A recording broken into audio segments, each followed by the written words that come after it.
All right, it's been a busy few days for all things NFL and has nothing to do with the Super Bowl, believe it or not. Let's bring in Yahoo Finance's Josh Schafer, who has a lot on his chalkboard of plays. Josh, what are you looking at? Yeah, Brian, I'd say the biggest thing this morning is the lawsuit against the NFL filed by former Miami Dolphins head coach Brian Flores. So it's a class action lawsuit, and it's against the NFL, the New York Giants, the Denver Broncos, and the Dolphins specifically. And so he was a coach for the last 3 years for the Dolphins. We should note that for the last 2 seasons, he actually had winning seasons, which in the NFL, I mean, you want to make the playoffs, you want to win the Super Bowl, but winning seasons aren't necessarily considered bad either. But he was fired at the end of this year.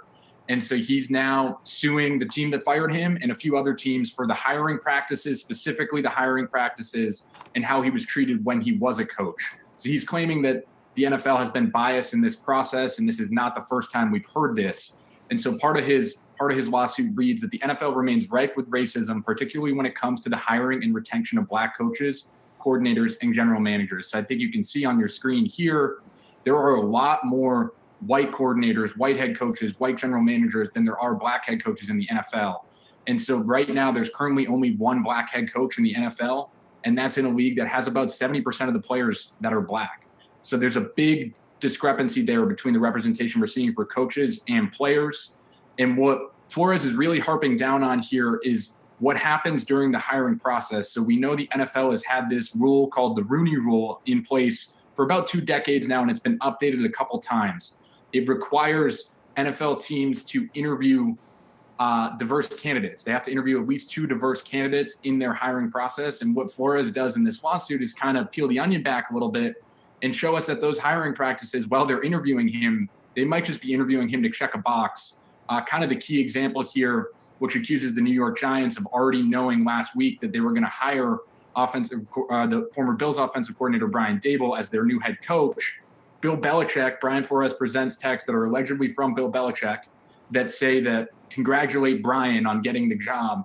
And it turns out, according to these text messages that Flores presented, Bill Belichick was texting the wrong Brian. He texted Brian Flores before he had ever interviewed with the New York Giants and congratulated him on the job because the Giants had already decided to hire Brian Daboll, who is white.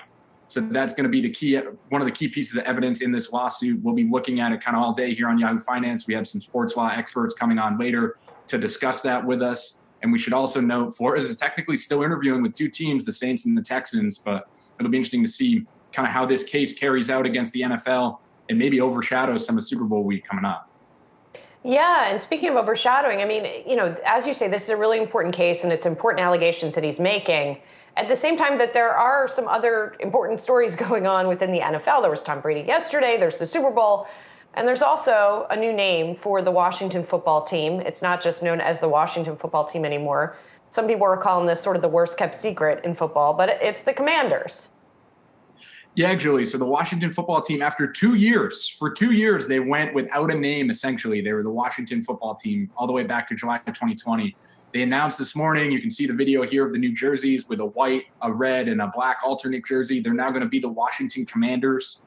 They're talking a lot about Washington, D.C.'s history, and this will be the 90th season for the Washington football team. So kind of a reference back to all of that is the plan here. This, of course, was a move by the Washington football team to also erase some racial inequities that they had sort of perpetuated over the years with their old mascot, and then changed the Washington football team to try and figure out what to do. Took them 2 full years to come up with this big plan. Now we get to see how consumers and fans react. Just from looking around on the internet this morning, it's been a little mixed. I don't know how you guys feel about them. I think the jerseys are kind of cool.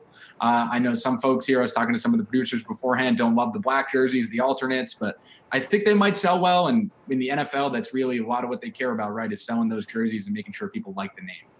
I mean, listen, the bar was low with the other name and what they were trying to correct, right? So I think, the Commanders, even though they took their time in coming up with a better name, so you would think that it would be one that would be like perfect, but oh well. I don't know how I feel about it. Sazi, do you like it? You're flexing with this football knowledge. It's very, very, very impressive. We'll take this offline. Josh Schafer, busy day for you. Again, we'll the bar is low for me, Saz. The bar, it's all good. I'll take anything I can get. All good. Josh, see you later. Julie, stick with me.